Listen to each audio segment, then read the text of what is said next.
Welcome to This Explainer. Today, we are unpacking a massive shift in how the world does business. We're talking about the transition from a unipolar, hyper-globalized world into a highly fragmented, multipolar trade system. It's a real game changer. So, let's kick things off with a pretty wild stat from the 2026 World Economic Forum that sets the stage perfectly for where we are right now.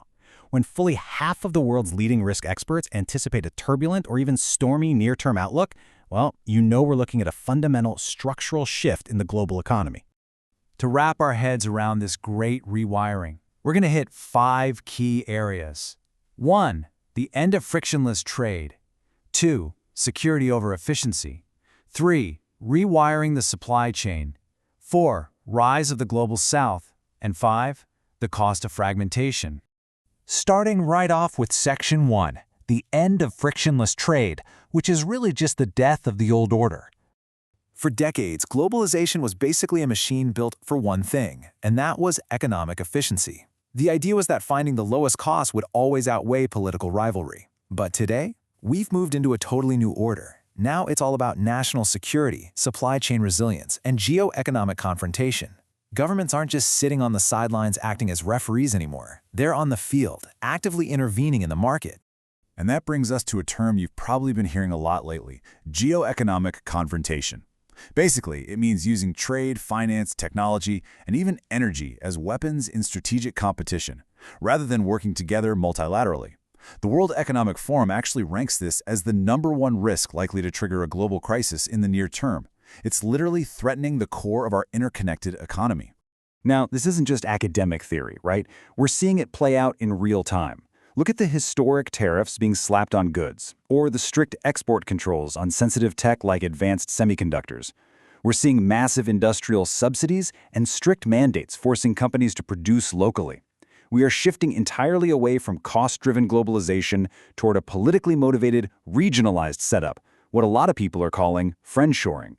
Which brings us to Section 2, security over efficiency, in what's known as the Navi world.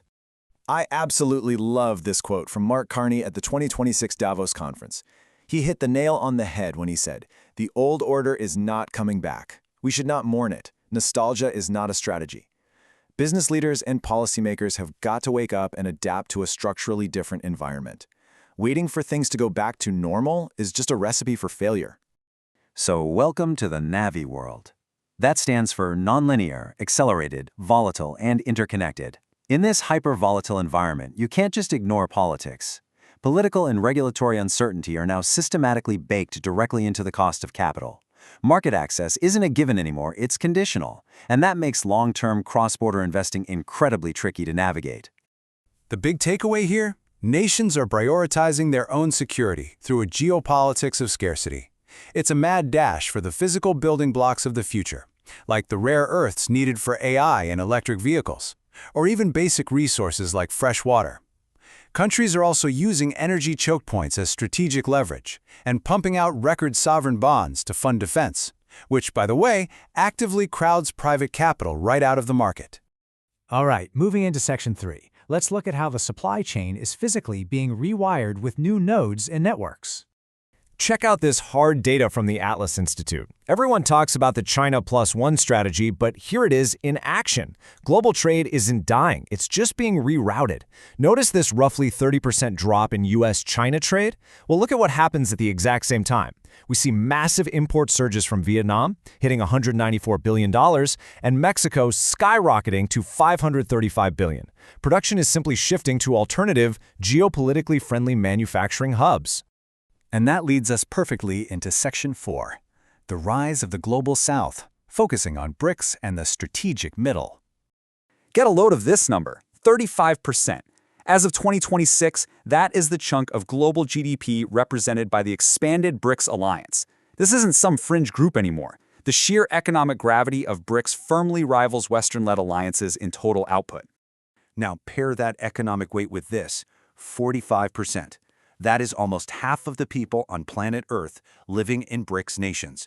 When you have that kind of massive demographic scale, your bargaining power in international trade and finance negotiations goes through the roof.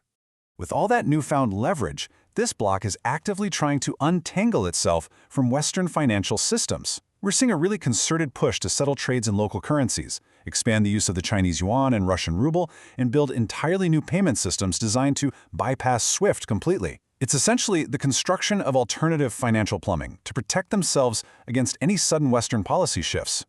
While all of this is happening, the so-called middle powers are playing it incredibly smart. They're practicing strategic ambiguity. Basically, they're acting as the bridge builders between the global north and south, engaging in what wonks call variable geometry. Actually, scratch that. A better way to think of it is just opportunistic transactional deal-making.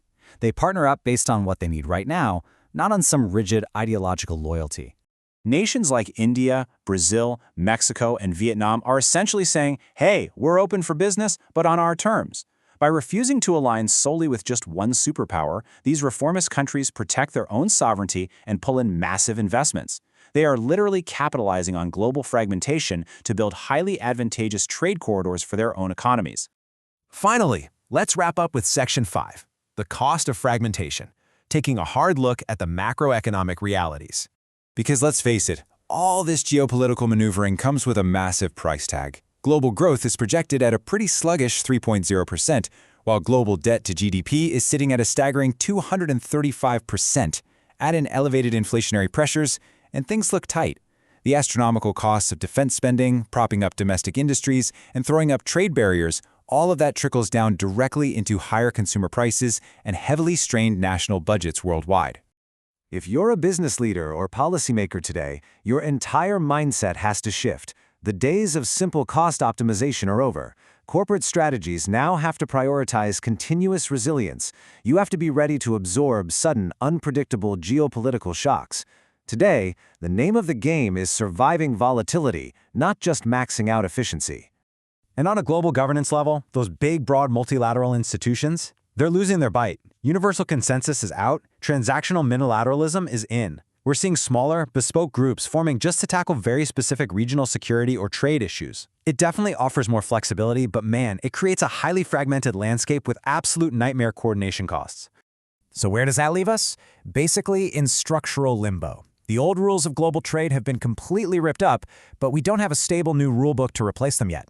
We are living in an era of managed instability. And the scary part? The margin for error when managing a global crisis has narrowed to unprecedented levels. As we wrap up this explainer on the multipolar future of trade, I want to leave you with this to chew on. How is your industry going to adapt to a world where peace is temporary and stability has to be negotiated transaction by transaction? It's a completely new landscape out there. Thanks so much for joining me to explore it, and hopefully this gives you a clearer map to navigate the future.